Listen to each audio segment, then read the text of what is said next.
এমন একজন বাবা থাকলে সন্তান পৃথিবীতে সব কিছু পেয়ে গেছে। এমন একজন বাবা থাকলে আর কিছু লাগে না। এইমাত্র প্রজাপতি 2 দেখে বেরোলাম। আমি এই লাইনটা কেন বললাম, আপনারা সিনেমা হলে আগে সিনেমাটা দেখতে আসুন, তারপরে আপনারা বুঝতে পারবেন। দেখুন, এই সিনেমাটা গল্প সম্পর্কে অনেক বেশি কিচ্ছু বলার নেই, আপনারা হলে আসুন। আমি কিঞ্চিত মাত্র গল্প বলতে চাইছি না, আপনারা ট্রেলার দেখে যতটুকু যা বুঝেছেন অতটুকুনি বুঝেই সিনেমা হল পর্যন্ত আসুন।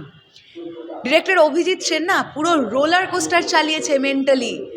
একবার আনন্দ পাবেন, একবার ইমোশনাল হয়ে যাবেন, ভর্তি ভর্তি সেন্টিমেন্টাল দৃশ্য, ভর্তি ভর্তি এমন কথোপকথন যেগুলো আপনাকে হাসাবে, যেগুলো আপনাকে কাঁদাবে, প্রত্যেকজনের পারফরমেন্স। আচ্ছা, এই সিনেমাটা কিন্তু যতটা দেবদার ততটা মিঠুন চক্রবর্তীর। মানে এই সিনেমাটা কিন্তু না শুধুমাত্র দেবদার, না শুধুমাত্র মিঠুন চক্রবর্তীর, এটা কমপ্লিটলি একটা বাবা ছেলের গল্প। আবারও প্রজাপতিতে আমরা বাবা ছেলের গল্প পেয়েছিলাম না, প্রজাপতি 2তেও আপনারা বাবা ছেলের গল্পই পাবেন। তার মাঝখানে মাঝখানে কিছু ইনসিডেন্ট আসবে যেগুলো গল্পটাকে জোড়ে, কিন্তু এটা মেনলি বাবা ছেলের গল্প। পারফরমেন্স নিয়ে কথা বলি। হ্যাঁ, প্রথমে মিঠুন চক্রবর্তী শেষ করে দিয়েছেন।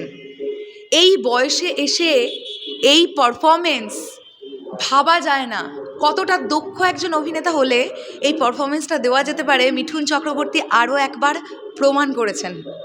দেবদা যত দিন যাচ্ছে নিজেকে এত পরিণত করছে। দেবদা কি বক্স অফিস কিং, দেবদা কি, দেবদা আমাদের পশ্চিমবাংলার মেগাস্টার। তো যে ক্যারেক্টারটা প্লে করছে না গোটা ছবি জুড়ে, আপনি একবারও আপনার মনে হবে না আপনি মেগাস্টার দেবকে দেখছেন। ওই ব্যাপারটাকেই ঝেড়ে ফেলে দিতে পেরেছে। চরিত্র হয়ে উঠেছে পুরো ছবিটাতে একজন বাবা, একটা ছোট্ট বাচ্চার মেয়ে, একজন সিঙ্গেল ফাদার এবং একজন সন্তান যিনি মিঠুন চক্রবর্তী এবং শকুন্তলা বড়ুয়ার সন্তান।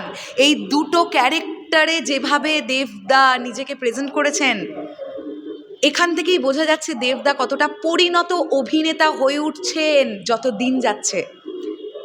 এই সিনেমায় আমি নায়িকা নিয়েও কথা বলবো, কিন্তু তার আগে আরও একজনের কথা বলতে চাই, খরাজ মুখোপাধ্যায়। কি করেছেন খরাজবাবু এই ছবিতে, আপনারা ভাবতে পারবেন না। ছবিটা যখন শুরু হয়, ছবিতে খরাজ মুখার্জির ক্যারেক্টারটা আপনাদের হাসাবে। এমন কিছু কিছু পাঞ্চ লাইন এমনভাবে উনি ডেলিভারি করেছেন যেটা অসাধারণ। আবার ওই একই ছোট ছোট কিছু মুহূর্তে খরাজবাবু এত সেন্টিমেন্টাল করে দিচ্ছে দর্শককে, এত ইমোশনাল করে দিচ্ছে, একজন জাত অভিনেতা। এবারে এক এক করে সকলের কথা বলি। ইধিকা পলের পোর্শন এই ছবিতে অনেক ছোট ছিল, বাট যেটুকু ছিল সে প্রমিসিং। জ্যোতির্ময় কুণ্ডু তার ডেবিউ ফিল্ম এটা, সে বেশ ভালো কাজ করেছে যতটুকু যা করার ছিল। আমি তো আবারও বললাম এটা বাবা ছেলের গল্প, এটা ওই নায়ক নায়িকা ফ্যাক্টরি নয়, আপনারা সিনেমাটা দেখলে বুঝতে পারবেন। জ্যোতির্ময় কুণ্ডু ভালো করেছে। কাঞ্চন মল্লিক থেকে শুরু করে অপরাজিতা আঢ্য থেকে শুরু করে শকুন্তলা বড়ুয়া, প্রত্যেকে, স্পেশালি বাচ্চা অনুমেঘা কাহালি।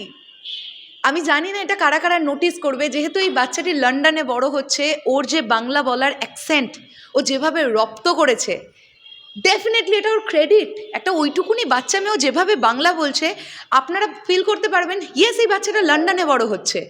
ও কমপ্লিটলি বাঙালির মতন করে বাংলাটা বলতে পারছে না, ও পুরো ছবি জুড়ে ওটাকে বয়ে নিয়ে গেছে।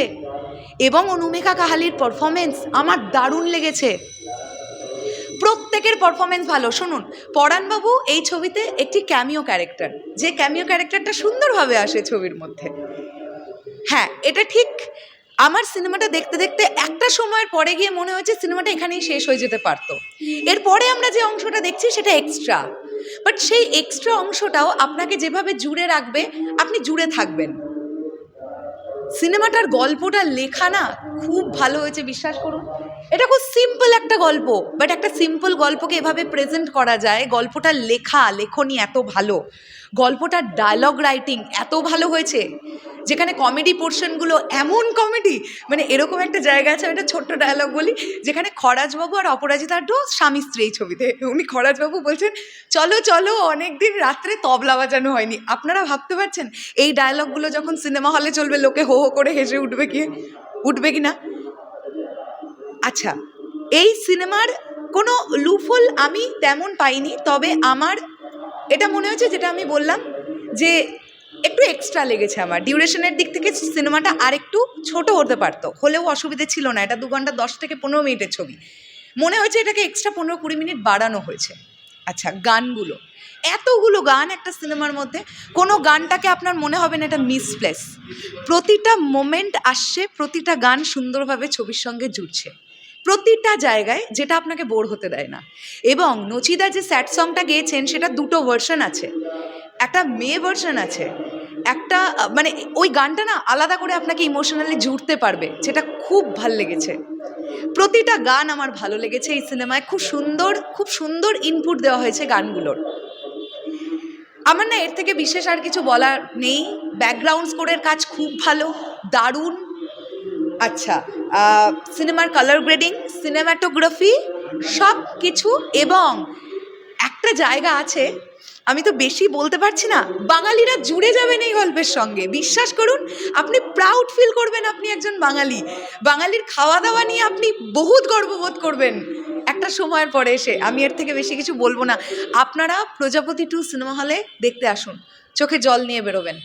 এই সিনেমাটা দেখেও আপনি চোখে জল নিয়ে বেরোবেন, এবং একবার আপনার চোখে জল আসবে না, বারবার এই সিনেমা আপনাকে কাঁদাবে, বারবার আপনাকে এই সিনেমা হাসাবে, বারবার একটা মিক্সড মোমেন্ট আপনাকে দিতে থাকবে এই সিনেমাটা, যেটা এই সিনেমাটা দারুণ একটা দিক। যাই হোক, আমি এখন মিতিন মাসি দেখতে ঢুকবো, শেষ করলাম রিভিউটা। আপনারা প্লিজ হলে আসুন, প্রজাপতি 2 দেখুন। এই সিনেমাটা ব্লকবাস্টার হবে, মন বলছে, কেউ আটকাতে পারছে না, কারণ এটা একেবারে পারিবারিক একটা ছবি। একদম 8 থেকে 80 যে কোনো বয়সের লোকজন আসুন। এমন কোনো দৃশ্য নেই যেটা আপনি একটা ছোট্ট বাচ্চার সঙ্গে বসে দেখতে অস্বস্তি বোধ করবেন। আমি এই সিনেমাটাকে 10-এর মধ্যে 9 দিচ্ছি। টাটা।